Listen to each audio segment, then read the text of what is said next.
100% right now. People Yikes. are really into the nude pictures. Jeez. Okay. Got nothing and better I to guess, do, I guess. Not much on TV these days either. So, hey, I guess do what you got to do.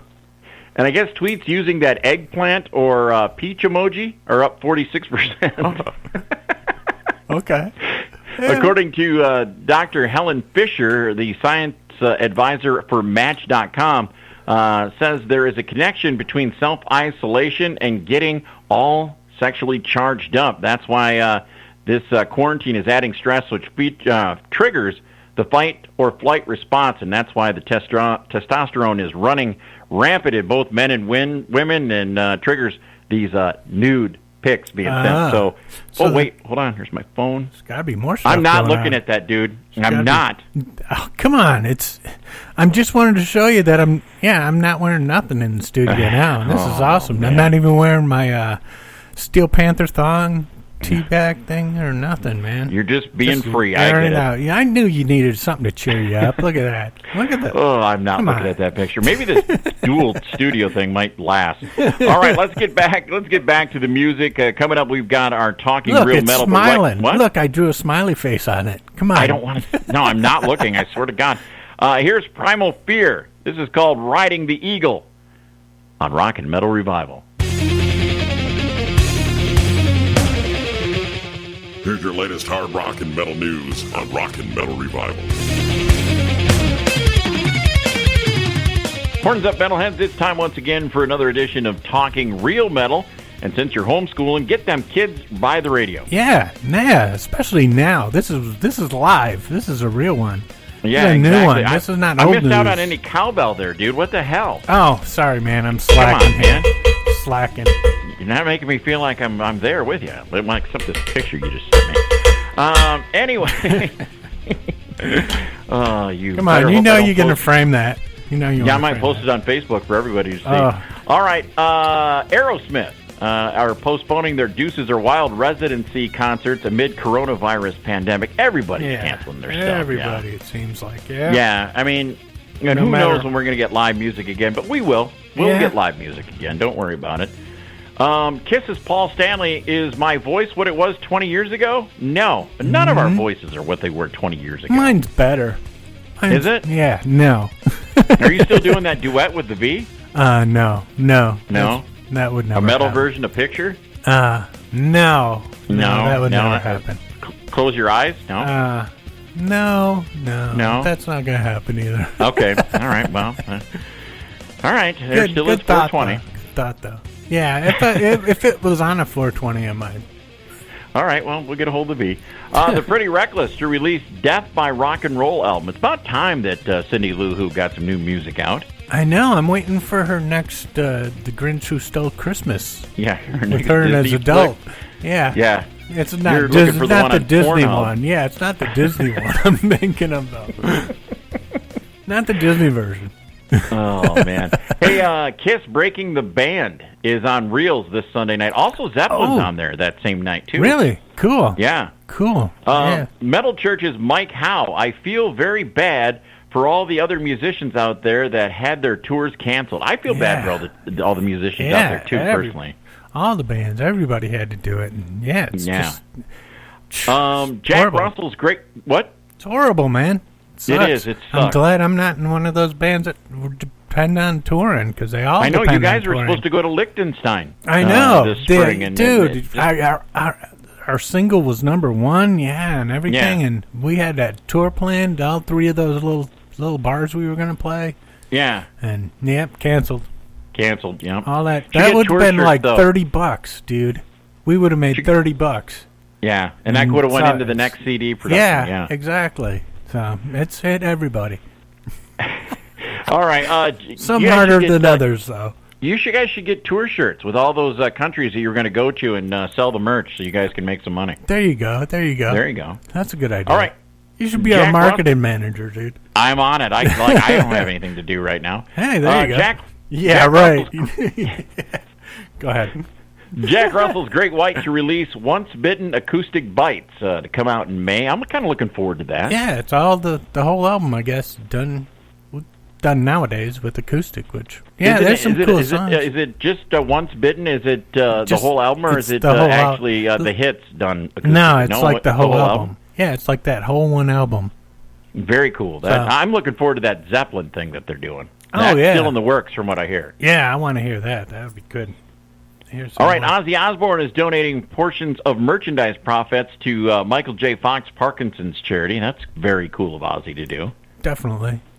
Rat has not yet found replacement for guitarist Chris Sanders. What are you doing, dude? I know. I was going to send him a tape, but then I don't want to be in Rat. Oh, yeah, that's true. So, I don't want to play Rat songs. This next story that I'm going to give the headline for really pisses me off. I'm just going to say that before I even start. Ticketmaster under fire for adjusting language regarding refund policies on canceled, postponed, and rescheduled events. Yep, and now I guess they just put something out. They readjusted it for some, so they're probably backing off on whatever was pissing everybody off. Well, the thing is if the band postponed or said they were going to reschedule and didn't actually cancel the dates, they were giving no refunds. Okay. So if this Guns N' Roses tour, so if they move that tour to 2021 and there's still a Milwaukee date on it, and you don't go to that show, you can't get your money back. It's just I hate Ticketmaster, dude. Yeah, that's not cool. Where's Eddie Vedder when you need him? In Seattle, probably. All right, Godsmack Sully Erna to launch twice-weekly internet show called the Hometown Sessions. That's kind of cool. There's a lot of people, a lot of bands doing stuff like that. That's a good idea.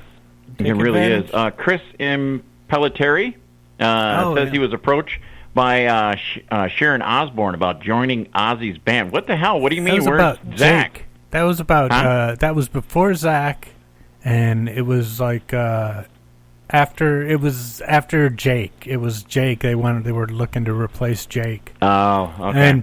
And he said, he'd been approached by a bunch of bands to do, for that, and that was the only one he would have ever considered doing because he loved Randy. He said anything else I'd be playing cover tunes, but if I was playing Randy's stuff, he said I'd love to do that every night. But wow, that's pretty cool. Yeah. So all right, I appreciate it, dude. Michael Wilton says Promised Land is Queensryche's most underrated album. What do you think? Yeah, it had some good stuff on it. But coming after Empire was just such a monster of a great album that, following that up was, it got lukewarm. The one I really don't like is, what is it, Here in the New Frontier? Yeah, Here in the Now Frontier or something. Yeah, that one sucked. Yeah, that was horrible. Yeah, that didn't bad. have anything good on it. No. Dokken is definitely moving forward with writing and recording new album during coronavirus pandemic. Well, good to see Don's staying busy. Yeah, and he's got Pro Tools, so he can auto-tune. He can make himself sound just like back in the day. Auto-tune, man, yeah, you get Jeff Pilson to come in there and sing your vocals for you, and you'll be all set. No kidding. That's unbelievable. All right, Kiss is selling special stay-at-home T-shirt. Unbelievable. In support of out-of-work concert crew members. I hope they're giving 100% of the funds to those. Yeah, because they should be, because, come on. Come on. I saw the other night, I've been binge watching Ridiculousness on MTV. Oh, and, really? Gene was a co-host one day on there, and they did a thing about Kiss merch, and they had all like goofy ideas, and he kept looking at him and goes, how much do you think I can get for that? I'm like, oh, and he's serious. I know he is. He watched half of the things they talked about are probably out now that he exactly. licensed or in the by works. him. Yeah, exactly, or being designed right now. Yeah. And last but not least, this year's Wacken Open Air Festival has been officially canceled. That's kind of a big bummer. Oh, that's a big bummer. We were going to go, too, because we were headlining, weren't we? Yeah, we were going to actually headline a night at Wacken. Yeah, so, all right, that winds up there's another $30. Yeah. Jeez. Such a hit. Please send your money. Yeah, get a Venmo, man, so we can get people to send you donations. All right, that's going to wind up Talking Real Metal. Coming up next hour, we'll talk to Chuck-Billy, play a couple off their new album called Titans of Creation. That comes up next hour right here on Rockin' Metal Revival. Right there is Night of the Witch from their upcoming 13th annual From Testament. It's called Titans of Creation. And we want to welcome back to Rockin' Metal Revival lead vocalist of Testament, Chuck-Billy. Welcome to the show, Chuck. Hey, what's happening, man? Thanks for having me on again. It's great to have you back. I mean, we're loving this CD, and I personally have loved, probably the last 4 or 5 Testament CDs have just been in my player since they came out. And I want to know, you guys been going in with the same writing formula and the same idea when you go into each album, or if you got a different idea? Not. Yeah, definitely not the case. We definitely kind of approach every record, and I think when you're writing, because when we write, it's focused on that period. So when we write, something might be going on in someone's personal life. It changes the writing process. But I think for this record, we really focused on it because we just finished the Slayer farewell tour, and I think we had, the energy from that tour and the vibe, and just going into this record. But we really didn't know what direction it was going to go, but Eric really did deliver a pretty diverse selection of music that he gave me to work with, and it just really made for a much more dynamic sounding record. Well, nowadays bands rarely go into a room anymore and hammer out an album. How did the songwriting process for this release work? Well, I mean, a lot of us are distant from each other, so me and Eric work together on most of the writing. We'll go down and lay down the basics and pick the riffs we're using and, start working on that. This record in particular, we really did write a bunch of riffs and music and lyrics over a lot of stuff, and basically went into the studio without a demo and just kind of went in there and put it together. And a lot of the songs, I'd say at least 4 or 5 of the songs vocally, lyrically, was really created kind of on the spot. We just kind of let the tape roll and mumbled our way through it, and found us finding little phrases or words here and there that kind of set the pace for the song and made us build on them. And it just really made it better in the sense that we didn't really get to kind of go back and overthink it, I guess. Exactly. I've been a fan for a long time, and with this being the 33rd year of Testament, which just blows my mind that it's been that long. Right. Do you feel the same excitement for recording new albums, and do you still get that adrenaline when you hit the live stage? I do. Doing the records, I mean, it depends. Again, like I said, Brotherhood of the Snake was a tough process. It was a 2-year process. This one was much better, and I think even after 13 studio records, like on this record, songs like City of Angels, I went out on I found myself using my voice in different texture and stuff and tones that I haven't really used on other records. And I did some, other things, like tried to do some harmonies on that song, and I never do that really at all. It's usually just backups with Eric and Alex. And so I found myself trying new things and finding new textures of voice, even after this many songs. So that, in that sense, it's kind of cool still creating and, trying new things. I bet, and I know you were in Europe and you got to test out some of this new music on the European crowd when you were on tour. How is it going over with the fans? It was great. I mean, we had Night of the Witch coming out, I believe, before the tour started, so we played that the whole tour.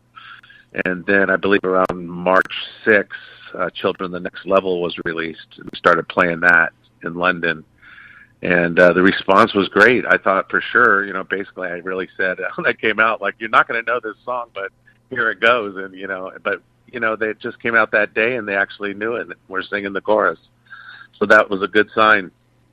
Yeah, that is a really good sign, because I know a lot of bands, when they put out new material, they might play that one single and then stick to the hits, but I've never seen Testament really go that direction.